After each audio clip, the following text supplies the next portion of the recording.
Let's watch first this first video.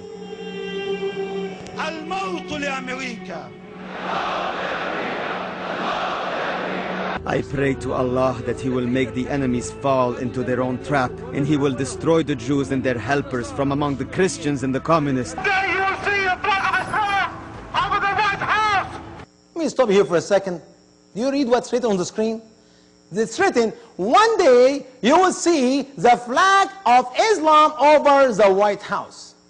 This statement, you guys have heard it and ignored it as it never really happened. This one day is coming up in November. If Obama, Barack Hussein Obama, became your president, the flag of Islam will fly over the White House. What is your path? Jihad. What is your greatest desire? Death for the sake of Allah. Each of us lives his days and nights, hoping more than anything to be killed for the sake of Allah. We, the imams and the mosque preachers, we have begun to consider explosive belts. We've begun considering any means of destroying the Americans. Throats must be slit and skulls must be shattered. This is the path to victory, to shahada, and to sacrifice. But we have a duty to hate them, as is written in the Quran and the Sunnah. As the media present to us Islam, as even we saw this piece of video on Fox News, they come up with the answer after it by presenting the fact that there's only a small number of Muslim people in planet Earth who believe in that. Roughly 15, perhaps 20%. There are wonderful 80% of Muslims who do not believe in that.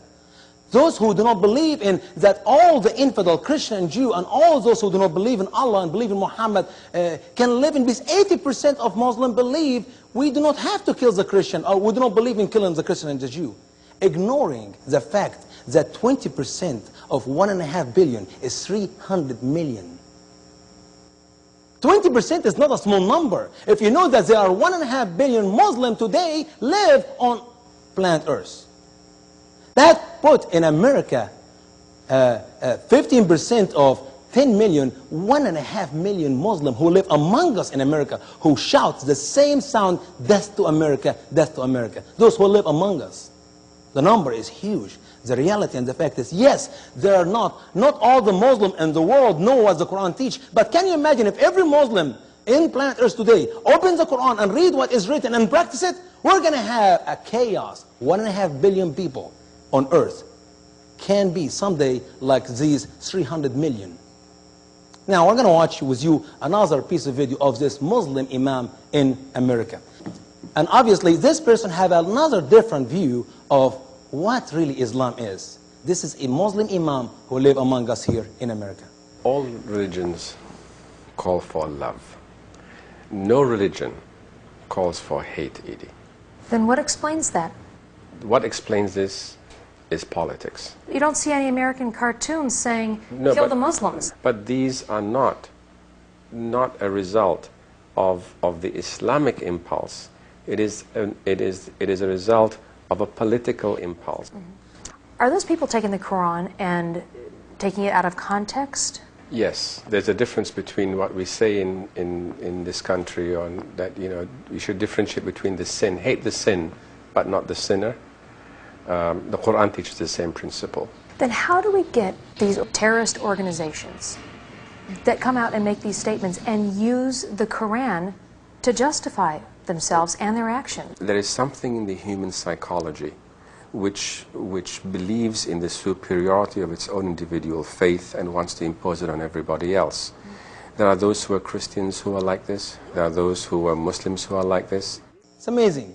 This imam who live here among us in America tell us that what we have seen, this shout death to America and throat must be slaughtered and head must be crushed, and this have nothing to do with Islam. This is just politics. And then he went to psychology. This is just psychology. This is a normal thing happening among all people. Christian do that, Jew do that. Everybody like to do that. Is that true? When we open the Quran and read the verses of Muhammad, the Quran and the words of Muhammad Hadith, do we find what supports this gentleman here who tell us that Islam is the religion of peace and love, and all the religion call for love, and all religion call for peace, no religion teach hate? Could we support that with the verses of the Quran? Or perhaps if we open the Quran and read the Quran and read what Muhammad said in the Hadith, we come to the opposite conclusion, that these people who believe what is written in the Quran, who practice what is written in the Quran, are the true born-again Muslim. Jihadist is nothing but born-again Muslim. Somebody obviously lying. Who is lying? We'll find out as we open the pages of the Quran and the Hadith. In chapter 2, verse 216, the Quran says, "Fighting is decreed to you, and it is hated to you.